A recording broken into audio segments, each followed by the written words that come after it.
لیکن ہمارا رجحان پھر جو رمضان کی تیاری ہمارے ذہن میں ہے وہ کپڑوں کی خریداری، پھر کپڑوں کا سلانا، پھر جو ہے نا وہ درزیوں کا انتخاب، وہ نئے نئے ڈیزائن کی وہ جو ہے نا ہمارے، تو یہ ہمارا رمضان کا استقبال ہے۔ حالانکہ صحابہ کرام رضی اللہ عنہ اجمعین وہ تلاوت کو بڑھاتے، ذکر و اذکار کو بڑھاتے اپنی بخشش کے، کیونکہ یہ اتنی میں نے جو بیان کی اللہ رب العزت کی طرف سے شیطانوں کو باندھ دینا، اور یہاں میں وہ بات بیان کرنے لگا تھا تو شیطان بھی تو کوئی دو چار اپنے طریقے کار استعمال کر کے ہی جاندے نا، بلکہ کیویں وہ صاحب نے آکھیا بھئی شیطان نو ویکھیا کسے بیٹھا ہویا انہاں کہ تسی ویلے بیٹھے ہو، تہاڈا تے کم ہر وقت،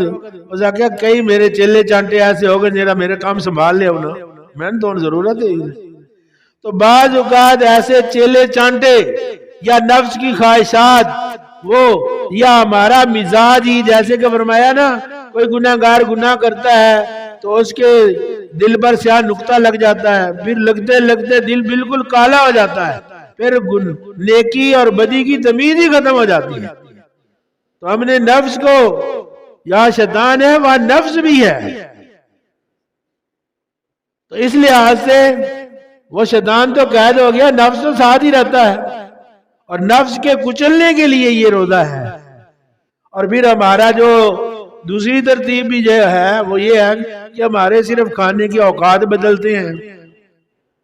سحری کو اتنا کھا لیتے ہیں، میرا خیال تو 2 دیوارہ بھی نہ کھا گزارا ہو جاتی، اور افطاری میں بھی الحمدللہ آپ جانتے ہیں یہاں بھی افطاریاں ہوتی ہیں، اور ہمارے بہنوئی ماشاءاللہ انہوں کو پچھلے سال پتا چلا کہ افطاری ہوتی ہے اجتماعی طور پر، انہوں نے 30 بوتلیں اور 1 سوا من کی بوری، یعنی یہ میری طرف سے افطاریوں کے لیے تمہارے لیے ہے بھئی، یہ بھی اس میں شامل کرو۔ ان کا بیٹا خود آ کر دے کر گیا، یعنی یہ کہ تاکہ افطاریوں میں میرا حصہ شامل رہتا رہے، اور کھجوریں بھی من کے سوا من کے قریب کھجوریں، سوا من کے قریب کھانڈ، اور بوتلیں 30، یعنی کہ روزانہ کی بنیاد پر،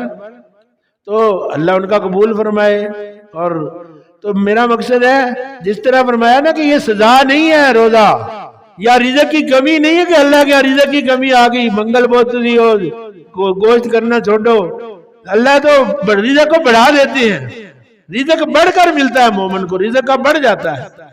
تو ہمیں رزق میں معاملے میں فکر مند نہیں ہونا چاہیے، ہمیں عبادات کے معاملے میں فکر مند ہونا چاہیے کہ اللہ رب العزت نے کتنا کر دیا، کہ اللہ نے فرمایا کہ جو روزہ رکھتا ہے اس کے لیے کہ وہ اس کی بدبو بھی اللہ کو کستوری سے زیادہ پسندیدہ آ گئی، اور اس کے لیے فرمایا کہ سارے اعمال کا بدلہ تو تمہیں فرشتوں کے ذریعے میں ہی اس کا بدلہ بن جاؤں گا، یا میں خود اس کا بدلہ دوں گا۔ اگر کوئی کہے کہ بھائی اتنی مزدوری کرو، اور مزدوری کرنے کے بعد ایک عامی آدمی ہو وہ کہے بھائی یہ کام کر دو میں تمہیں کچھ دوں گا، اور ایک بادشاہ ہو وہ کہے یہ کام کرو تو میں تمہیں دوں گا، اب بتاؤ کس کے معاملے میں کیا نظریہ قائم ہوگا؟ ہو سکتا ہے وہ کوئی جگیر ہی دے دے بادشاہ، تو وہ تو بڑا انعام دے گا، سرپرائز بڑا دے گا جتنی اس کی حیثیت ہوگی، اور اللہ رب العزت فرماتے ہیں روزہ میرے لیے میں اس کا بدلہ دوں گا۔ تو اس لیے روزے کا رکھنا اور اس کا فرض یعنی کہ نفل فرض کے برابر ہو گیا، فرض جو ہے وہ 70 گنا بڑھ گیا، اور رات کو قیام کیا اس نے، اللہ رب العزت نے فرمایا تیرے اگلے پچھلے سارے گناہوں کو میں نے معاف کر دیا، اور فرمایا کہ جو روزہ رکھتا ہے اس لیے میں نے اجازت دیا کہ افطاری کے وقت جو دعا مانگے گا اس کی میں قبول کروں گا۔ اب مانگنا ہماری طرف سے کمی ہے، جو اب مانگے اس طریقے سے مانگے تو اتنا دینے کے بعد، لیکن یہ بات بھی یاد رہے کہ پھر فرمایا وہ حدیث جو مشہور ہے، اور وہ آپ ممبر پر تشریف لاتے ہیں، 3 سیڑھیاں چڑھتی ہیں، 3 مختلف ان میں دعائیں ہیں، ان میں ایک یہ ہے کہ ایک آپ نے فرمایا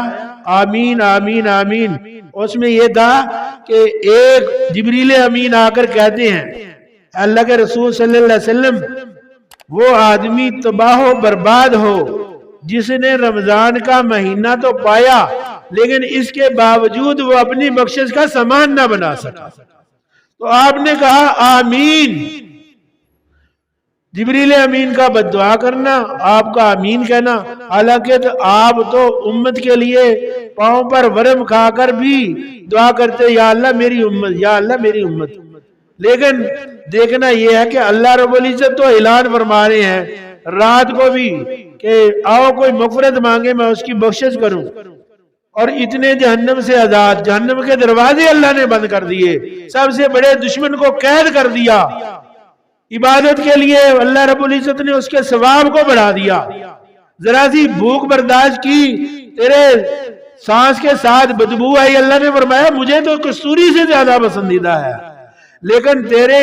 ابھی بھی مزاج نہیں بنا اور تو ابھی بھی سوچ رہا ہے کہ کہاں میں نے چائے پینی ہے، کہاں میں نے سگریٹ پینا ہے۔ بعض لوگ ہیں ان کے لیے رمضان مصیبت بن کر آتا ہے، جہاں رحمت بن کر آتا ہے وہ سمجھتے ہیں میں نے کہاں سگریٹ پینا ہے، کہاں حقہ پینا ہے اور کہاں میں نے چائے کے، تو وہ اپنے انتظام میں لگے ہوتے ہیں، اور جو اللہ کے بندے ہیں وہ سمجھتے ہیں کہ پتہ نہیں یہ رمضان ہماری زندگی میں میرا ابھی بھی کوئی پتہ نہیں ہے کسی کو رمضان تک پہنچنا ہے یا نہیں پہنچنا، اور پھر رمضان آئے گا اور وہ اپنی بخشش کے سامان کریں گے کہ پتہ نہیں اگلا رمضان آنا ہے یا نہیں آنا۔ ہمارے ساتھ صفوں میں کھڑے ہونے والے کتنے گزر چکے۔ تو بہر صورت رمضان کا مہینہ یہ رسمی مہینہ نہیں ہے، عبادت کا مہینہ ہے، اور اس میں کھانے پینے کی یا افطاریوں کی صرف یہ فکر نہیں کرنی چاہیے، بلکہ اس میں اپنی عبادات کو بنانا چاہیے، ذکر اذکار کو بنانا چاہیے، اپنی جو اعمال ہیں ان کو بڑھانا چاہیے، اور جو اللہ رب العزت نے اس کو ہمارے لیے اجر و ثواب کے لیے بنا کر بھیجا ہے، اور اللہ رب العزت چاہتے ہیں کہ میرے بندے اس کے ذریعے سے مجھ سے معافی مانگیں اور